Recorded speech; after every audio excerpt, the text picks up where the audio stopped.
ধাবা স্টাইলের এক তরকা খেতে ইচ্ছা করলে খুব সহজে বাড়িতেই বানিয়ে নিন। চলুন দেখে নিই কীভাবে বানানো যায়। প্রথমে তরকা ডাল 7 থেকে 8 ঘন্টা ভিজিয়ে রেখেছিলাম। তারপরে একটা প্রেশার কুকারে দিয়ে দিলাম সামান্য লবণ এবং হলুদ দিয়ে, সামান্য একটু জল দিয়ে ভালোভাবে এটাকে একটা প্রেশারে সিটি মেরে সিদ্ধ করে নিয়েছি। তারপরে কড়াইতে সামান্য একটু তেল গরম করে ওর মধ্যে 2টো ডিম ফেটিয়ে ভুজিয়া বানিয়ে নিয়েছি। ভুজিয়া করে ডিমটা তুলে নিলাম। তারপরে ওই কড়াইতে আবার একটু তেল দিয়ে দিলাম। তার মধ্যে প্রথমে রসুন কুচি, তারপরে আদা কুচি দিয়ে সামান্য একটু মিশিয়ে নিয়ে তারপরে দিয়ে দেবো পেঁয়াজ কুচি। পেঁয়াজ কুচিটা হালকা ভাজা হয়ে এলে এর মধ্যে দিয়ে দেবো টমেটো কুচি আর কাঁচা লঙ্কা কুচি দিয়ে ভালো করে মেল্ট করব।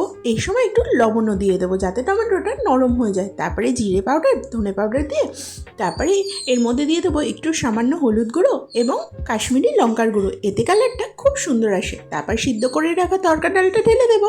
ঢেলে দিয়ে ভালো করে মিশিয়ে ঢাকা থেকে 5 থেকে 7 মিনিট রান্না হতে দেবো।